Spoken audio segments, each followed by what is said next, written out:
నమస్తే. Welcome to our channel. నేను పద్మిని. ప్రస్తుతం మనతో పాటు ప్రముఖ న్యూమరాలజిస్ట్ శ్రవంతి గారు, అలాగే అడ్వకేట్ రామారావు గారు ఉన్నారు. మాట్లాడదాం. ఇద్దరికి నమస్కారం అండి. నమస్తే.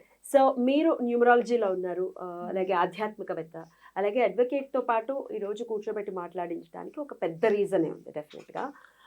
బ్యాంక్స్ అనేవి ఎట్లా సామాన్యుల్ని లూటీ చేస్తున్నారనే విషయం ఒక్కొక్కసారి అర్థం చేసుకుంటే చాలా భయానకంగా అనిపిస్తుంది. ఆటో డెబిట్ అనే అంశం ఒకటి తీసుకుంటే చాలా అంశాలు ఉన్నాయి. ఆటో డెబిట్ అనే అంశాన్ని గనక తీసుకుంటే డెఫినెట్‌గా ఈ ఆప్షన్ అనేది ఒకటి ఉంది. ఆ ఆప్షన్ అసలు సగటు సామాన్యుడికి తెలియపరచటం కానీ, ఒకవేళ మీరు డబ్బులు కట్టకపోతే ఎటువంటి కాన్సిక్వెన్సెస్ ఫేస్ చేస్తారని అర్థం చేయించటంలో డెఫినెట్‌గా బ్యాంక్స్ ఎంతవరకు దాన్ని ఒక రెస్పాన్సిబుల్‌గా తీసుకుని వాళ్ళకి అర్థం చేయిస్తున్నారు అనంటే అది ప్రశ్నార్థకమే. ఆటో డెబిట్ అనే అంశం ఒక సామాన్యుడికి తెలుసా అంటే కూడా ప్రశ్నార్థకమే. చాలా మందికి తెలియనటువంటి పరిస్థితి. అసలు ఈ సమస్యతో మీరే పర్సనల్‌గా ఫేస్ చేస్తున్నారు ఒక ఇష్యూ. ఆ ఇష్యూ ఒకసారి తెలుసుకుందాం సార్. దాని తర్వాత లా ఎట్లా మనకి హెల్ప్ చేస్తుంది. లాలో ఎన్నో ఎన్నో ఎన్నో అంశాలు ఉంటాయి. ఒక సామాన్యులకి అసలు ఏం తెలియదు ఎట్లా యూజ్ చేసుకోవాలో. ఎండ్ ఆఫ్ ది డే అమ్మ మనం కోర్టుకి వెళ్ళొద్దు, మన పరువు పోతుంది, మనం పోలీస్ స్టేషన్కి వెళ్ళొద్దు, మన పరువు పోతుంది. అరే అవి ఉన్నవి మనకి హెల్ప్ చేయడానికి సామాన్యుల కోసం చేసే చట్టాలన్నీ కూడా అవి ఎంతమంది యూటిలైజ్ చేసుకుంటున్నారంటే కూడా తెలియనటువంటి పరిస్థితి. అసలు మీరు ఫేస్ చేస్తున్నటువంటి ఇష్యూ ఏంటి? ఈ ఇష్యూతో చాలా మంది కూడా కనెక్ట్ అయి ఉంటారు, రిలేట్ అయి ఉంటారు. వాళ్ళకి డెఫినెట్‌గా హెల్ప్ చేసేటటువంటి విధానంగా ఈ వీడియో యూజ్ అవుతుందని మిమ్మల్ని రిక్వెస్ట్ చేయడం జరిగింది. First of all thank you so much sir. మీరు మీ సమయాన్ని ఇచ్చినందుకు thank you so much sir. Right sir, issue ఒకసారి తెలుసుకుందాం. అక్క చెప్పండి అక్క. మార్చ్ 27న నేను ఇంట్లో కూర్చున్నప్పుడు నాకు మెసేజ్ వచ్చింది, మీ అకౌంట్ నుంచి 1 lakh డెబిట్ అవుతాయి, అట్టు పెట్టండి అకౌంట్లో అని చెప్పి మెసేజ్ వచ్చింది. వచ్చిన వెంటనే నేను బ్యాంక్ వాళ్ళకి కాల్ చేయడము, లాస్ట్ ఇయర్ వాళ్ళు రిక్వెస్ట్ చేసిన దాని మీద ఒక టైఅప్ ఉన్నారు వాళ్ళు ఒక ఇన్సూరెన్స్ కంపెనీతో. ఒక 1 lakh నేను కట్టడం జరిగింది. అయితే మీరు ఆటో డెబిట్ పెడతారా అని అడగడము, నాకు ఆటో డెబిట్ పెట్టడం నాకు ఇష్టం లేదు, నేను ఉంటే కడతాను లేకపోతే ఇట్ విల్ కంటిన్యూ, ఆ 1 lakh రిటర్న్ వస్తుంది నాకు అని చెప్పడం జరిగింది. అయితే ఇదేంటి మనం ఆటో డెబిట్ పెట్టలేదు కదా, ఇలా కట్ అవుతాయని మెసేజ్ ఎందుకు వచ్చింది అని చెప్పి నేను అడిగాను అనమాట బ్యాంక్ అని. అడిగితే అది ఎందుకు వచ్చిందో తెలియదు అని చెప్పడము, వెంటనే నాకు 2 అకౌంట్స్ ఉన్నాయి సేమ్ బ్యాంక్లో. అయితే సెల్ఫ్ కిందకి ఆ అకౌంట్లో నుంచి అమౌంట్ తీసేసి నేను వేరే దాంట్లో వేసేసుకున్నా సేఫ్ సైడ్గా. తర్వాత వాళ్ళు కాల్ చేయడము, మనమేమి ఆటో డెబిట్ పెట్టలేదండి, మనం ఆప్ట్ చేయలేదు, మీరు సేఫ్ కార్డ్ పెట్టుకోవచ్చు, అది ర్యాండమ్గా వచ్చిన మెసేజ్ కావచ్చు అని చెప్పడం జరిగింది అనమాట. సరే అని నేను మళ్ళీ కంటిన్యూ చేస్తున్నాను. ఎందుకు అని అంటే నాకు ఈఎంఐ ఆ అకౌంట్లో నుంచి వెళ్తుంది అనమాట, ఏదైతే కట్ అవుతుంది మెసేజ్. సో డబ్బులు అందులోనే ఉండాలి కదా ఆబ్వియస్గా. పెట్టిన తర్వాత సడన్ గా ఫైన్ మార్నింగ్ 1 lakh కట్ అయిపోయింది. 1 lakh without any intimation cut అయిపోయింది. కట్ అయిపోయిన తర్వాత నేను మళ్ళీ హడావిడిగా బ్యాంకుకి వెళ్ళడము, ఏంటండి ఈ పరిస్థితి ఇట్లా జరిగింది అని చెప్పి వాళ్ళని అడగడము, అయ్యో మిస్టేక్ జరిగింది అని చెప్పడము, వాళ్ళు ఇన్సూరెన్స్ కంపెనీ వాళ్ళతో మాట్లాడించడము. వాళ్ళు అప్పుడే నన్ను ఒక మెయిల్ పెట్టమన్నారు. మెయిల్ పెట్టమంటే నేను పెట్టనని చెప్పాను, ఎందుకంటే నేను ఆటో డెబిట్ నేను అసలు ఆప్ట్ చేయలేదు, మీరు నాకు కట్ చేశారు, నా డబ్బులు నాకు ఇవ్వండి అని చెప్పి ఇదంతా అని చెప్పి నేను పెట్టను మెయిల్, మీరు ఇమీడియట్ గా నాకు అమౌంట్ వేయండి లేకపోతే నేను ఊరుకోను, మీ ఆఫీస్ అక్కడో చెప్పండి నేను వస్తాను అని చెప్పడం జరిగింది. అని అంటే వాళ్ళు ఒక 2-3 డేస్లో నా అమౌంట్ నాకు రిటర్న్ వేసేసారు. రిటర్న్ పడిపోయింది అమౌంట్. రిటర్న్ పడిన తర్వాత ఐ వాస్ క్యాజువల్, ఇంకా నార్మల్గానే నేను ఉండడం జరిగింది. మళ్ళీ ఒక 1 month తర్వాత, ఆల్మోస్ట్ ఒక 1.5 month తర్వాత నాకు మధ్యలో ఒకసారి కాల్ చేశారు, మేడం ఇట్లా మళ్ళీ మీరు మెయిల్ పెట్టండి, ఆటో డెబిట్ వల్ల కట్ అయింది, నేను ఆప్ట్ చేయలేదు, అది ఇదని మెయిల్ పెట్టండి అంటే నేను అసలు మెయిల్ పెట్టాను, నీకు తెలుసు కదా అన్నిటికీ నేను క్లియర్గా ఆన్సర్ చెప్తాను, ఎక్స్ప్లెనేషన్ ఇస్తానని. మీరు రూమ్లో కూర్చున్నారు, లైట్ ఆపండి అని మీరు అంటున్నారు, నేను లైట్ వేయలేదు, నేను ఆపను అని నేను చెప్తున్నా, మీకు అర్థమవుతుందా అని అడిగా. అనేసరికి ఇంకా కామ్ అయిపోయారు. కామ్ అయిపోయిన తర్వాత మళ్ళీ జూన్ ఎండింగ్లో నీకు తెలుసు నేను ఎంత చాలా కష్టంలో ఉన్నాను, మళ్ళీ 1 lakh కట్ అయింది. మళ్ళీ కట్ అయితే మళ్ళీ వెళ్తే నన్ను అరిచారు, మీరు అప్పుడు మెయిల్ పెట్టమంటే మీరు మెయిల్ పెట్టలేదు, చూడండి ఎట్లా జరిగిందో, ఒక మెయిల్ పెట్టడానికి మీకు ఏమైంది అని అంటే నాకు ఆశ్చర్యం అనిపించింది. మళ్ళీ నేను ఇన్సూరెన్స్ వాళ్ళకి ఫోన్ చేస్తే వాళ్ళు ఏం చేశారు, ఈసారి నాకు సారీ లెటర్ పెట్టమన్నారు. అపాలజీ లెటర్ ఎవరు పెట్టమన్నారు. మీరు పెట్టాలి నేను పెట్టాలి apology letter. First apology letter. Explanation mail తర్వాత తర్వాత apology letter. కానీ కానీ నేనున్న క్రైసిస్ లో నాకు అది తప్పింది కాదు. బట్ స్టిల్ ఒకసారి చూద్దాం, నేను ఎందుకంటే ఇది సీరియస్ గా తీసుకోవాలి ఇష్యూ అని అనుకోవడము. నేను అపాలజీ లెటర్ పెట్టి నేను కింద రాశాను, ఈ మాత్రం సారీ సరిపోతుందా అండి, ఇంకా ఏమన్నా ఎక్కువగా సారీ చెప్పాలి మీకు చెప్పండి అని. సరిపోతుందండి సరే అని చెప్పి ఊరుకున్నాను. ఇంకా అప్పటి నుంచి ఇగో ఇప్పుడు వచ్చేస్తుంది మెయిల్, ఇప్పుడు అవుతుంది ఏం రాలేదు ఇప్పటి వరకు. చేస్తున్నాం, దాని మీదనే మేము మాట్లాడుతున్నాము. హయ్యర్ అథారిటీస్ నుంచి రావాలి, ముందు బ్రాంచ్ హెడ్ నుంచి రావాలి అని అంటే బ్రాంచ్కి మళ్ళీ కాల్ చేయడం అని అంటే బ్రాంచ్ నుంచి మేము పంపించేసామండి అని వాళ్ళు అనడం. ఇంకా నిన్న మాట్లాడినప్పుడు ఇంకా హయ్యర్ అథారిటీస్ నుంచి రావాలంటే ఎవరు ఆ హయ్యర్ అథారిటీ, డానా అని అడిగాను. హయ్యర్ అథారిటీ అంటే హై ఎండ్ అని చెప్తున్నారండి. అంటే ఆయన ఏమైనా డానా, మీకు కలవరా ఏంటి, అసలు ఈ పరిస్థితి ఏంటి, 1 lakh రూపీస్ చిన్న అమౌంట్ అనుకుంటున్నారా మీరు అసలు? నేను ఎంత కష్టపడి మళ్ళీ నేను ఈఎంఐ కట్టుకున్నానో మీకు తెలుసా? ఇలా చేస్తున్నారు మీరు అసలు. నేను అవుట్ ఆఫ్ ద బాక్స్ వచ్చి మాట్లాడాల్సి వచ్చింది. పద్మిని, అన్నం తింటున్నారా గడ్డి తింటున్నారా అసలు? నాకు రిటర్న్ చేయమంటే మీరు హై ఎండ్ అని ఎందుకంటారు? మీకు నా డబ్బులు కట్ చేసుకోవడానికేమో 1 day టైం పడుతుంది, రిటర్న్ ఇవ్వడానికి మాత్రం 1 month పైన పడుతుందా అని చెప్పి నేను చాలా గట్టిగా మాట్లాడి అసలు అవుట్ ఆఫ్ ద బాక్స్ వచ్చి ఇంకా చాలా గట్టిగా అన్నాను. మీకు నేను చూడండి నేను ఏం చేస్తానో, నేను తప్పకుండా దీన్ని చాలా సీరియస్ గా తీసుకున్నాను. ఇట్స్ ఓకే, నాకు కష్టం ఉన్నప్పుడు మీరు ఇవ్వలేదు, నాకు అమౌంట్ అరేంజ్ అయ్యాయి, మీరు ఇచ్చినా ఇవ్వకపోయినా ఏం చేసినా నేను మాత్రం ఊరుకోను అని చెప్పడం జరిగింది. అంత చేసిన తర్వాత నిన్న సాయంత్రం ఫోన్ చేసి మాట్లాడేసామండి, హైఎండ్తో కూడా వచ్చేసింది, మెయిల్ వచ్చేసింది, ఒక 4 days లో మీకు అకౌంట్లో డబ్బులు పడతాయని చెప్పారు. రైట్, ఇది ఇష్యూ. సార్ ఏంటి సార్ ఈ ఇష్యూ యాజ్ అన్ అడ్వకేట్ మీకు ఎట్లా అర్థం చేసుకుంటారు? అట్లాగే ఇలాగే చాలా మంది రిలేట్ అయ్యి ఉండొచ్చు, అసలు ఏంటి సార్ దీనికి సొల్యూషన్ ఏంటి?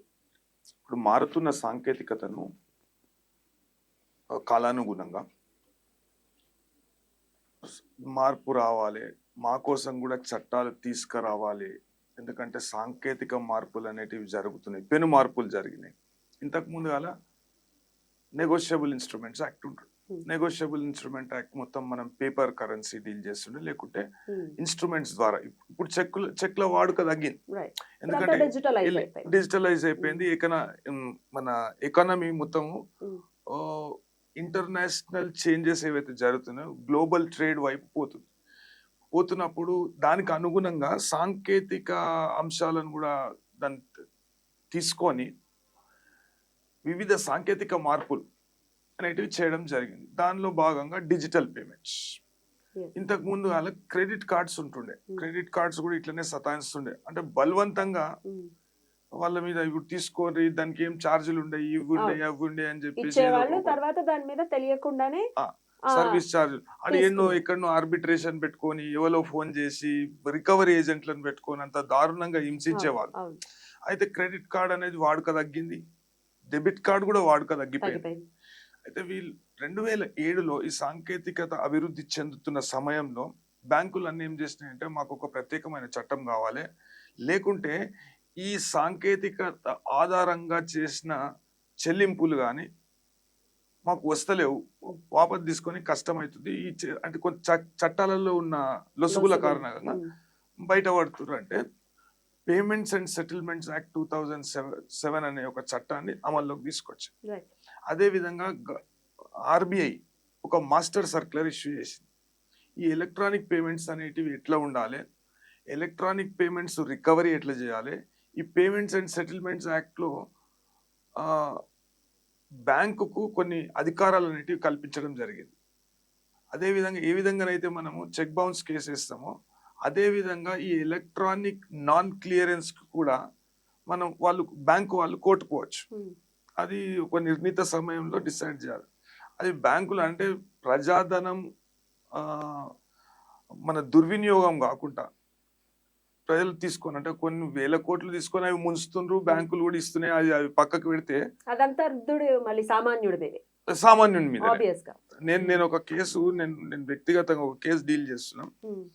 ఆ కేసులో ఏంటంటే 65 కోట్ల రుణం, ఒక పెద్ద వ్యక్తి, ఒక బడా వ్యక్తి 65 కోట్ల రుణం తీసుకుంటాడు.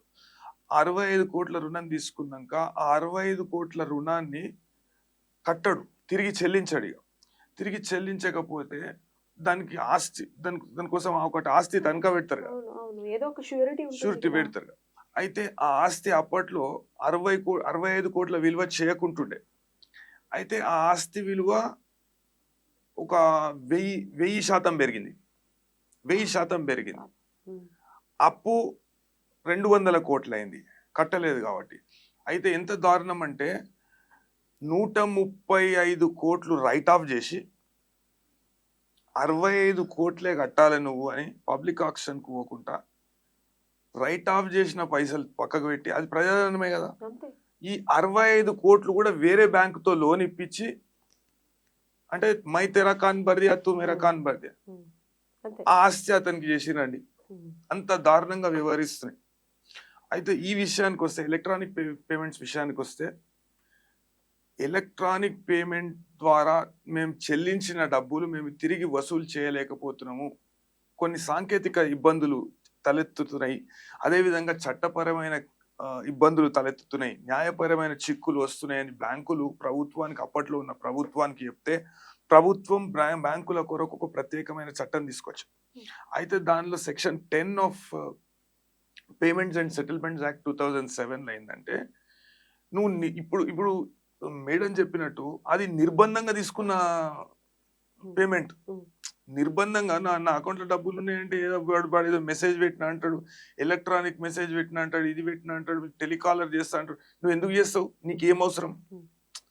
నువ్వు వేరే యూనిట్ కి పేమెంట్ చేయాలన్నా అది ఆ కస్టమర్ ఇష్టం, కస్టమర్ వ్యక్తిగత అభిప్రాయం లేకుంటే హక్కు. అది కస్టమర్, ప్రతి రూపాయి కస్టమర్ వ్యక్తిగత హక్కు. అయితే కస్టమర్ కు తెలియకుండా కొన్నిసార్లు అయితే దారుణమైన సందర్భాలు ఎదురైతే 3 రూపాయలకు ఈసీఎస్ బౌన్స్ అయిన కేసు ఉన్నది. ఈ సిబిల్ అని ఒక సంస్థను పెట్టుకొని, చాలా ఇబ్బంది పెడుతున్నటువంటి సిబిల్ అని ఒక సంస్థను పెట్టుకొని రేటింగ్ ఇస్తేనే లోన్లు ఇవ్వడము, లేకుంటే లోన్లు ఇవ్వకపోవడము, దారుణంగా అవమానించడము. ఈ మధ్యలో అయితే లోన్లు కట్టకపోతే ఫోటోలు వేసి, అంటే సామాన్యులు వేస్తున్నారు. అరే మరి పెద్దవాళ్ళు లూటీ చేసిన వాళ్ళే వేస్తలేరు. లూటీ చేసిన వాళ్ళకి ఇంకా సహకరిస్తున్నారు. ఇంకా లూటీ చేయండి ప్రజాధనాన్ని, మేము ఉన్నాం కదా, మేము ఇస్తాం మీకు. ఇప్పుడు 200 కోట్ల లోన్లో 135 కోట్లు మాఫ్ చేసి, ఆ 65 కోట్లు మిగిలిన బ్యాలెన్స్ 65 కోట్లు కూడా వానికి రుణం ఇచ్చి, అంటే వాడు కట్టింది ఏంది? 2000 కోట్ల ఆస్తి వానికి ఇస్తుండ్రు. దీనికంటే దారుణం ఉంటుందా? అదే 3 రూపాయలకు ఈసీఎస్ బౌన్స్ అయ్యింది. అంటే ఈ సాంకేతికతతో ఎన్ని ఇబ్బందులు ఎదుర్కొంటున్నారు ప్రజలు, ఎదుర్కొంటున్నారు సామాన్యులు, ఎదుర్కొంటున్నారు. ఈ బడాబాబులు అయితే వాళ్ళకి క్లియరెన్స్ అవుతుంది. అయితే ఇప్పుడు ఇట్లాంటి ఇష్యూ ఎవరైనా ఫేస్ చేస్తుంటే లా పరంగా ఎట్లా వాళ్ళని అడ్డుకోవచ్చండి? ఎట్లా మనం పోరాడచ్చు లా పరంగా? ప్రాథమికంగా బ్యాంకు సంబంధించి ఓంబుడ్స్మ్యాన్ ఉంటుంది. ఒక నేషనలైజ్డ్ బ్యాంక్ అయితే ఓంబుడ్స్మ్యాన్ ఉంటుంది. అయితే ఓంబుడ్స్మ్యాన్ కి మనం ప్రాథమికంగా కంప్లైంట్ ఇవ్వాలి. అదేవిధంగా ఇబ్బందికి గురి చేసిన బ్యాంకు అధికారుల పైన కన్స్యూమర్ కోర్టులకు కేసేయాలి. అంటే ఈ విధంగా మమ్మల్ని ఇబ్బందులకు గురి చేసి, మేము వేరే ఆర్థిక అవసరాల కొరకు దాచుకున్న డబ్బుని వీళ్ళు మా అనుమతి లేకుంటే మమ్మల్ని విసిగిస్తూ, లేకుంటే సాంకేతికత ఆధారంగా వేరే వాళ్ళకు బదలాయించడంతో ఆ మధ్యలో మేము ఎంతో మానసిక వ్యధకు గురయ్యాం. అదే విధంగా మా క్రెడిట్ స్కోర్ అనేది, లేకుంటే మేము సమయానికి వేరే వాళ్ళకి కట్టలేకపోయినాం. ఆ మానసిక వ్యధ పక్కకు పెడితే దానిలో మా క్రెడిట్ రేటింగ్ పడిపోయింది. ఆ రేటింగ్ కూడా పడిపోతుందండి ఇట్లా గనుక అయితే? పడిపోతుంది. ఒక్కొక్క ఇన్స్టాల్మెంట్ మనం ఈఎంఐ లేట్ అవుతున్నా. ఇప్పుడు నేను అకౌంట్ లో డబ్బులు లేకుండా మార్చుకున్నప్పటికీ 2 times వాళ్ళు ఈసీఎస్ చేశారు నా అకౌంట్ లో. అంటే ఇన్సఫిషియెంట్ ఫండ్స్ కిందకి రిటర్న్ వెళ్ళిపోయింది. సిబిల్ మీద ఇంపాక్ట్ పడుతుంది ఖచ్చితంగా.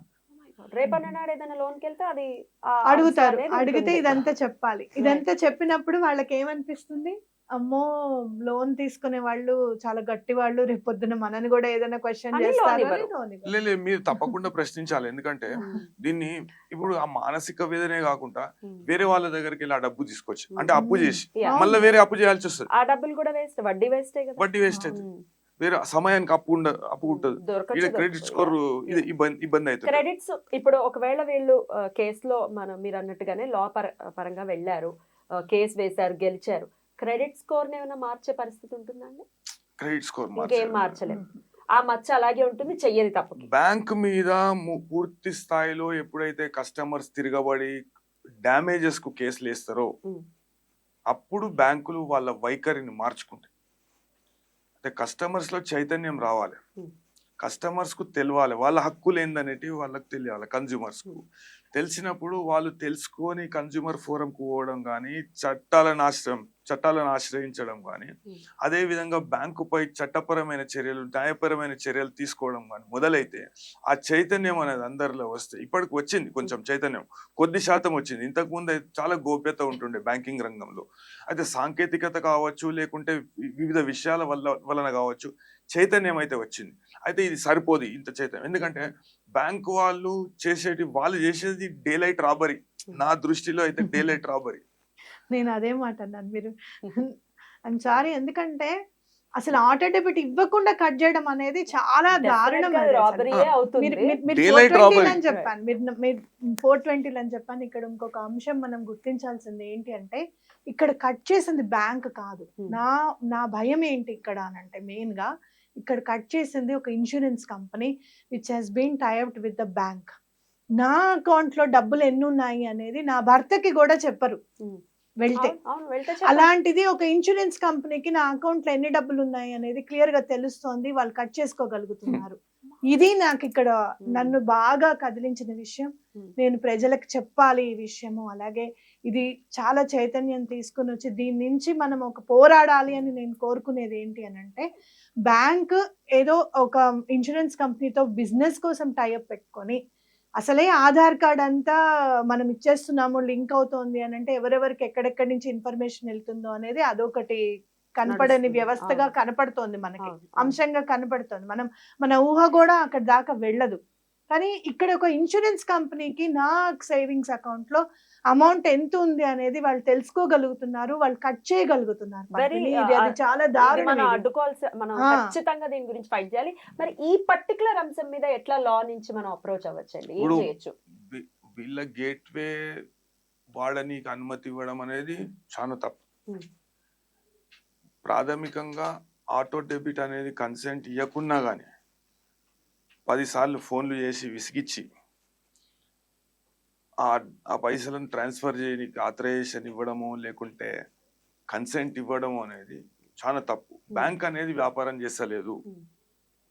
బ్యాంక్ అనేది ఇవాళ వివిధ ప్రోడక్ట్లను అమ్ముతున్నామంటది, ఇన్సూరెన్స్ కంపెనీతో టైఅప్ అవుతుంది కాదు. బ్యాంకింగ్ రంగం అది కాదు.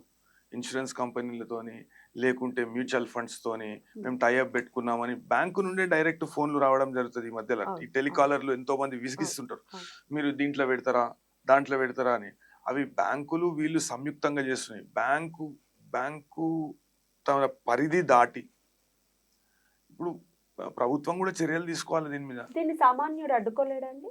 అడ్డుకోవచ్చు. ఎలా అండి? అడ్డుకోవచ్చు. ఇప్పుడు కన్స్యూమర్ కోర్ట్ పోవడం, ఒక కేసు వేస్తారు అని అన్నారు, దాని తర్వాత ఇప్పుడు ఎన్మాస్ గా కన్స్యూమర్ కోర్టులో కన్స్యూమర్స్ కు చైతన్యం వచ్చినప్పుడు ఎన్మాస్ గా ఇప్పుడు ఇది ఆటో డెబిట్ ఒక అంశం. అదే విధంగా డార్మెంట్ అకౌంట్స్ ఉంటాయి. డార్మెంట్ అకౌంట్స్ లో ఉన్న ఫండ్స్ కొద్ది శాతం అంటే బిలో మన ప్రిస్క్రైబ్డ్ మినిమం 1000 రూపాయలు, 1000 రూపాయల కంటే తక్కువ కూడా ఉంటాయి. అయితే అట్లాంటి ఉన్నప్పుడు బ్యాంక్స్ కొన్ని లక్షల అకౌంట్స్ ఉంటాయి. అట్లా ఆ పైస ఏమైతుందో వాళ్ళకి తెలుస్తలేదు.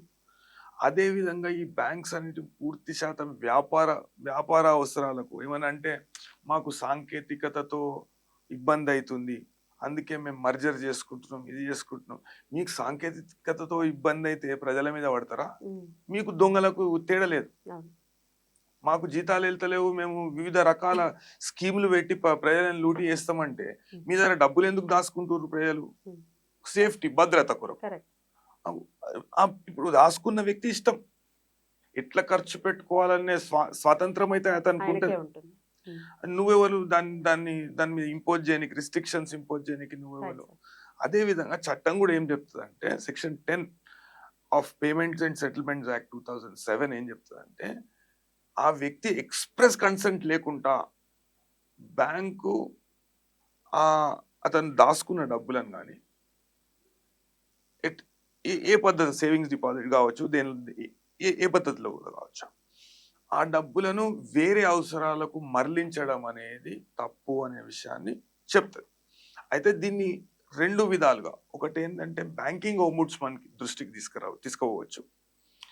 బ్యాంకింగ్ ఓంబుడ్స్మన్ శాఖాపరమైన చర్యలు, అదే విధంగా సర్వీసెస్ ఏమైనా డెఫిషియన్సీ ఉంటాయి.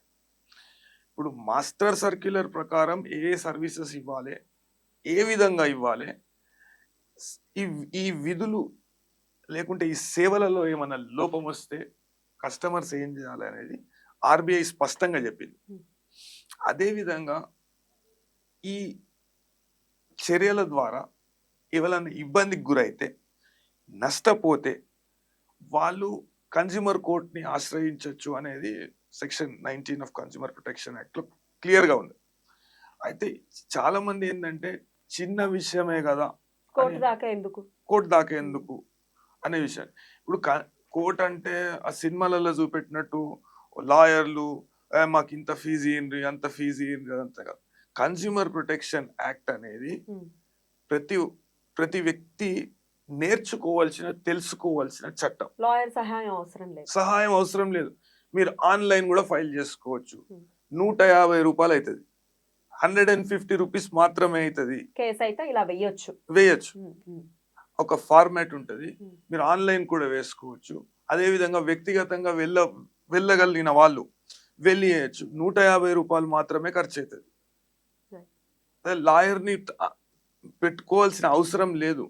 ఒకవేళ పెద్ద మ్యాటర్ ఉన్నది, కొద్దిగా సంక్లిష్టమైన అంశాలు ఉన్నాయంటే న్యాయవాది సహాయం తీసుకోవచ్చు. కాకుంటే ఇటువంటి మ్యాటర్స్ అన్ని కన్స్యూమర్ ఫోరం దృష్టికి తీసుకపోతే కన్స్యూమర్ ఫోరం దీనికి సరైన న్యాయం చేస్తుంది. బ్యాంక్ కి పెనాల్టీ వేయడం జరుగుతుంది. ఎన్నాళ్ళు పడుతుందండి న్యాయం మనకి రావడానికి? ఎన్నాళ్ళు పడుతుంది? ఇప్పుడు టైం బౌండ్ పెట్టింది కన్స్యూమర్ ఫోరం లో కూడా. మీకు 45 డేస్ నుంచి 60 డేస్ లోపల మనకి ఆర్డర్ వచ్చే అవకాశం ఉంటుంది. సో పెనాల్టీ కట్టాలి అని చెప్పి ఒకవేళ కోర్టు గనుక ఆదేశాలు పంపిస్తే ఒక బ్యాంక్ కి, వాళ్ళు మళ్ళీ ఇంకొక పై కోర్టుకు వెళ్ళటం, ఈ ప్రాసెస్ అంతా ఉంటుంది కదా. ఉంటది. అంటే ఇప్పుడు మనము డిమారలైజ్ కావద్దు ఎప్పుడు కూడా. అదే పనిగా పొమ్మని అంటలేరు కదా, మీరు దాని మీద ఫిర్యాదు చేయండి అంటున్నాను నేను. ఫిర్యాదు ఎందుకు చేస్తలేరు? ఏదో సినిమాలో చూపెడతారు, ఈడ చూపెడతారు, పలానా వ్యక్తి చెప్పిండు చాలా సమయం తీసుకుంటది అంటే మీకు ఎట్లా తెలుసు సమయం తీసుకుంటదని? తొందరగానే అయిపోవచ్చు. అంటే జనాల్లో ఉన్న అందరికీ తెలిసినటువంటి విషయమే కదా, కోర్టులకు వెళ్తే అది అలా సాగుతూ ఉంటుంది తప్ప ఒక ఎండ్ కార్ట్ అనేది అంత తొందరగా పడదు అనేది జనాలకి ఫిక్స్ అయిపోయినటువంటి ఒక విషయం. కొద్దిగా జాప్యం అనేది జరుగుతుంది. అది ఇప్పుడు మనకు న్యాయమూర్తులు తక్కువ ఉన్నారు న్యాయ వ్యవస్థలో, న్యాయవాదులు తక్కువ ఉన్నారు, న్యాయమూర్తులు తక్కువ ఉన్నారు, న్యాయస్థానాలు తక్కువ ఉన్నాయి. అందుకే జాప్యం అవుతుంది. కొద్దిగా జాప్యం అవుతుంది.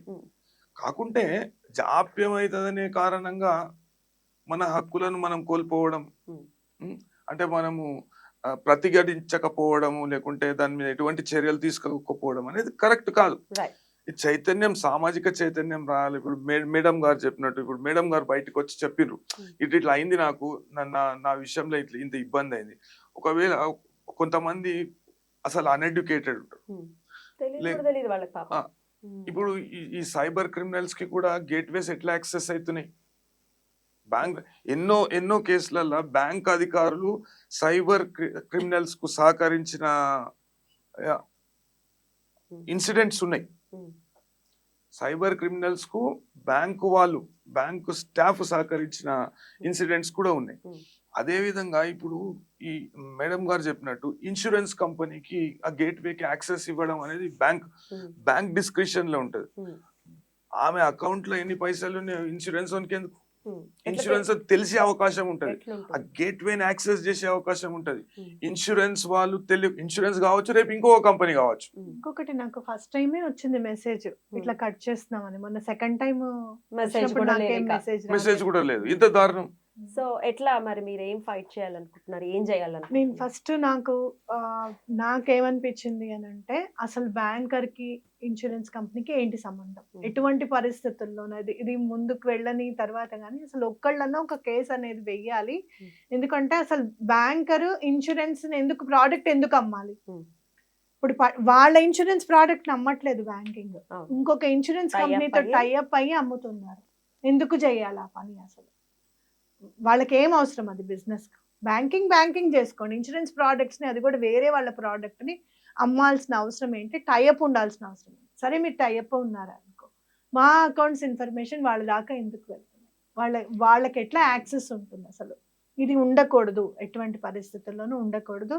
ఆటో డెబిట్ ఇస్తే ఓకే, ఆటో డెబిట్ అని చెప్పినప్పుడు అసలు ఏంటి అనేది కస్టమర్కి తప్పకుండా ఎక్స్ప్లెయిన్ చేస్తామని అంటారు వాళ్ళు. ఒకవేళ ఆటో డెబిట్ ఇవ్వకుండా కూడా ఆ అకౌంట్లో, నా అకౌంట్లో నుంచి డబ్బు ఎట్లా తీసుకున్నారు అంటే అక్కడ మీకు ఇక్కడ రెండో అంశం ఏంటి అంటే అక్కడ బ్యాక్ ఆఫీస్ వాళ్ళకి ఏమన్నా ఇది ఆటో డెబిట్ పెట్టేసుకోండి అని చెప్పి ఏమన్నా ఇచ్చారా? అంటే అక్కడ బ్యాక్ ఆఫీస్ వాళ్ళు ఆటో డెబిట్కి వెళ్తే కనుక బ్యాంక్ కూడా కెనాట్ స్టాప్. అదే కదా నా దాంట్లో జరిగింది. ఇప్పుడు నేను ఆటో డెబిట్ కి నేను ఇవ్వలేదు, అక్కడ వాళ్ళు యాక్సెస్ వెళ్ళిపోతున్నారంటే అసలు బ్యాంక్ నిమిత్తం కూడా ఏం లేదనమాట అక్కడ. అంటే టోటల్ గా నా అకౌంట్స్ అన్ని కూడా బలానా ఇన్సూరెన్స్ ఏజెంట్ చేతుల్లో ఉన్నాయి, వాళ్ళ ఇన్సూరెన్స్ కంపెనీ దాంట్లో ఉండిపోయాయి అనమాట. ఎలా జరుగుతుంది ఇది? ఎందుకు జరుగుతుంది? రిటర్న్ రావడానికేమో నీకు ఎంతో మంది వాళ్ళ దగ్గర నుంచి మెయిల్స్ రావడము, నేను సారీ చెప్పడము, అవన్నీ చాలా ప్రాసెస్ ఉన్న దాంట్లో కట్ చేసుకోవడంలో మాత్రం, డెబిట్ చేయడానికి మాత్రం అవన్నీ ఎందుకు లేవు? రైట్. మరి మీరు కేసు వేయడం? నేను తప్పకుండా కేసు వేస్తాను. అలా ఇన్సూరెన్స్ కంపెనీకి గేట్ వే ఇవ్వడం అనేది చాలా పొరపాటు. దానివల్ల వేరే ఈ సైబర్ క్రిమినల్స్ తయారవడానికి కూడా చాలా ఛాన్స్ ఉంది. ఇప్పుడు బ్యాంక్ అంటే నేను నమ్ముతాను, ఓకే నాకు నమ్మకం ఉంది కాబట్టి నేను అక్కడ అకౌంట్స్ ఓపెన్ చేస్తున్నాను. కానీ వాళ్ళ ఇన్సూరెన్స్ కంపెనీ వాళ్ళ మీద నాకేం నమ్మకం? వాళ్ళు ఏమన్నా సైబర్ క్రిమినల్స్ కి ఇన్ఫర్మేషన్ ఇచ్చి గేట్ వే ఇస్తున్నారేమో అనేడానికి ఒక క్వశ్చన్ మార్క్ ఉంది.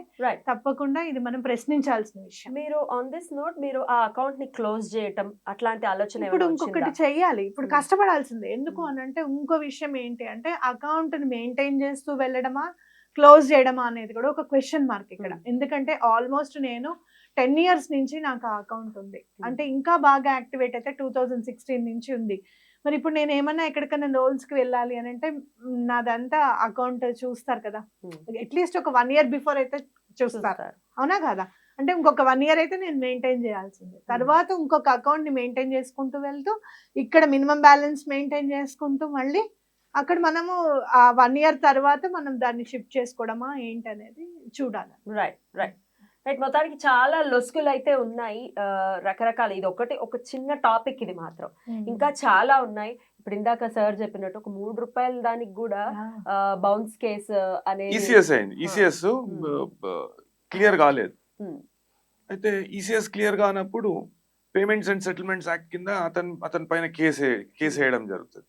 కేసు వేసి మన కోర్ట్ ఫీజు అని చెప్పేసి, ఈ ఫీజు అని చెప్పేసి, ఆ ఫీజు అని చెప్పేసి ఎక్కడి నుండో ఢిల్లీ నుండి, బాంబే నుండి కాల్స్ రావడము. ఇప్పుడు is it not the duty of the banker? అంటే సాంకేతికతతోనే పనిచేస్తుందా? మరి సాంకేతికతతోనే పెట్టుని. ఇప్పుడు వివిధ రకాల వ్యాపారాలు ఎందుకు చేస్తుండ్రు? ఎందుకు ఇట్లా ప్రజలను ఇబ్బంది పెడుతుండ్రు? మీ కొరకు అంటే మీరు నివేదిస్తే కేంద్ర ప్రభుత్వం చేసిన చట్టాలు, మీరు బ్యాంకింగ్ లో ఉన్న రెగ్యులేషన్స్ ని మీరు కరెక్ట్ గా పాటిస్తే కస్టమర్ అనేటోడు ఎవడు డిఫాల్ట్ చేయడు. డిఫాల్ట్ చేసిన పెద్ద కస్టమర్స్ ని పట్టుకోండి. రైట్. ఇవి ప్రైవేట్ బ్యాంక్స్ తోనేనండి లేకపోతే గవర్నమెంట్ బ్యాంక్స్? ఇంతకు మీరు ఏ బ్యాంకో చెప్పలేదు మేడం. చెప్తాను తప్పకుండా. నేను కేసు వేసిన తర్వాత నేషనలైజ్డ్ బ్యాంక్ కాదండి. నేషనలైజ్డ్ బ్యాంక్ ఎక్కడికి వెళ్తామండి? ఎలా వెళ్తాం చెప్పండి? ఇప్పుడు నేషనలైజ్డ్ బ్యాంక్ కి వెళ్ళాలి అని అంటే ప్రైవేట్ బ్యాంక్ లో ఉన్నంత ఫీజిబిలిటీ నేషనలైజ్డ్ బ్యాంక్ ఇవ్వాలి. ఇప్పుడు ప్రైవేట్ బ్యాంక్ ఎందుకు చేస్తాం? మనం అకౌంట్స్ ఇట్లా మెయింటైన్ చేస్తాం కదా, ఏదైనా డౌట్ ఉంది అంటే కాల్ చేస్తాం, వాళ్ళకి వాట్సాప్ లో మెసేజ్ పెడతాం, ఇమీడియట్ గా వస్తుంది. మనం నువ్వు ఎంత పెద్ద వాడవన్నా ఎస్బీఐ, ఇప్పుడు పెద్ద నేషనలైజ్డ్ బ్యాంక్స్ ఉంటే మనం నథింగ్ వాళ్ళకి. కాకుంటే ఇప్పుడు పోటీ ఎక్కువైంది కాబట్టి nationalize bank even nationalize banks are also వాళ్ళు కూడా ఇన్సూరెన్స్ కంపెనీస్ తో టైఅప్ ఉన్నాయి. ఉన్నాయి. అవి కూడా టైఅప్ ఉన్నాయి. రైట్. ఇది దేనికి అతీతమైంది ఏం కాదు. అయితే నేషనలైజ్డ్ బ్యాంక్ అన్నా ప్రైవేట్ బ్యాంక్ అన్నా లేకుంటే షెడ్యూల్డ్ బ్యాంక్ అన్నా ఒకటి కోఆపరేటివ్ బ్యాంక్ అన్నా ఏదైనా బ్యాంకే బ్యాంకింగ్ వ్యవస్థ. అయితే బ్యాంకింగ్ వ్యవస్థలో ఉన్న సేవా లోపాలు ఇవి సేవా లోపాలు కాదు, ఇది దారుణం, ఇది డేలైట్ రాబరీ. ఇది అది సేవా లోపం కాదు. ఇది సేవా లోపం అంటే సమయానికి అనుకున్న ప్రోడక్ట్ ఇవ్వకపోవడం అట్లాంటివన్నీ సేవా లోపాలు అంటారు. ఇది సేవా లోపాలు కాదు, ఇది మొత్తం చీటింగ్, డైరెక్ట్ చీటింగ్ అనేది జరుగుతుంది. కొంచెం కళ్ళు తెరుచుకోవాలి. అయితే నా ప్రశ్న ఏంటంటే ప్రైవేట్ బ్యాంకుల వల్లనే అవుతుంది, గవర్నమెంట్ బ్యాంక్స్ ఒక ఇంత బెటరా, మరి గవర్నమెంట్ బ్యాంక్స్ కే వెళ్ళండి అని చెప్పే అడిగే ప్రశ్న ఉంది యాక్చువల్ గా. కానీ కాదు, గవర్నమెంట్ బ్యాంక్ కూడా టైఅప్స్ ఉన్నాయి, అక్కడ కూడా జరుగుతాయి చీట్స్ అనేవి చెప్తున్నారు. ఏ బ్యాంక్ అన్నా గానీ వాస్తవానికి సామాజిక చైతన్యం అనేది రావాలి ప్రజలలో. ఇంకొక చిన్న విషయం నాకు చెప్పండి. ప్రైవేట్ బ్యాంక్ నేషనలైజ్డ్ బ్యాంక్ అన్నందుకు మా మామయ్య గారికి నేషనలైజ్డ్ బ్యాంక్ లో అమౌంట్ పడుతుంటుంది, అంటే ఆయనకి పెన్షన్ పడుతుంటుంది. ఒకసారి ఆయన డెబిట్ కార్డ్ మిస్ అయిపోయింది, అంటే కొత్త డెబిట్ కార్డ్ రావాలి, అది పోస్ట్ ఆఫీస్ లో ఎట్లా మిస్ అయిపోయింది. ఈయనకేం మెసేజ్ వస్తుంది, నీ డెబిట్ కార్డ్ యూజ్ చేస్తున్నారు మీరేనా అని. అమ్మ బ్యాంక్ వెళ్ళు, నేను వస్తున్నాను, నువ్వు ముందు వెళ్ళు అంటే నేను గబగబా బ్యాంక్ వెళ్ళి నేను అడిగితే ఇట్లా మెసేజ్ అంటే డబ్బులు పోయాయా అని అన్నారు. పోలేదండి. మరి పోకపోతే ఎందుకు టెన్షన్ పడుతున్నారు? అయ్యో, అంటే నాకు అర్థం కాల. అంటే రిసీవింగ్ చూడండి ఎట్లా ఉంది అనేది. అంటే మన డబ్బు పోతే ఒక రకంగా, డబ్బు పోయిన తర్వాత ఎన్ని లక్షలు పోయాయి అని అంటారు, వేలలో పోయాయి అని అంటే లక్షల్లో పోయిన వాడికే దిక్కు లేదు. ఇప్పుడు ఇంకా వేలలో ఎక్కడి నుంచి వస్తారు? సరిగ్గా మెయింటైన్ చేయాలమ్మా, ఓటీపీలు చెప్పకూడదమ్మా అని మనకే చెప్తూ ఉంటారు అన్నమాట. ఫ్రీ అడ్వైస్ ఇచ్చి పంపిస్తారు. గవర్నమెంట్ బ్యాంక్ లో ఒక రకమైన ఇబ్బందులు, ప్రైవేట్ బ్యాంక్స్ లూటీలు చేస్తున్నాయి. ఇక ఒక సామాన్యుడు ఎటు వెళ్లాలో తెలియనటువంటి పరిస్థితి. ఎటకేలకు తస్మాత్ జాగ్రత్త అని చెప్పటం తప్ప ఆ జాగ్రత్త ఎలా తీసుకోవాలి, ఒకవేళ ఇబ్బంది పడితే ఏం చెయ్యాలి అనేది ప్రశ్నార్థకమే ఇక్కడ. అయితే లా అనేది ఒకటి ఉంది, డెఫినెట్ గా మనకి హెల్ప్ చేస్తుంది అని అంటున్నారు. సో డెఫినెట్ గా ఇది రిలేట్ అయిన వాళ్ళకి ఇది యూజ్ అవ్వాలి. మరి మీరు కూడా మీ సమస్య నుంచి బయటపడాలి. డెఫినెట్ గా మీరు కేసు వేస్తాను అని అంటున్నారు. తప్పకుండా వేస్తాను. ఆ కేసు వేసిన తర్వాత అసలు ఏ బ్యాంకు ఏంటి అనే సంబంధించి పూర్తి వివరాలు కూడా ఒకసారి మనం ప్రజలకి తెలియచేసేటటువంటి ప్రయత్నం చేద్దాం. రైట్ సార్, చాలా అద్భుతంగా, అంటే మనం ఎట్లా సమస్య నుంచి బయటపడచ్చు అకార్డింగ్ టు లా అనేది మీరు ఇక్కడికి వచ్చి మీ సమయాన్ని వెచ్చించి మాకు తెలియజేయడం జరిగింది. Thank you so much sir. నమస్తే. నమస్తే అక్క.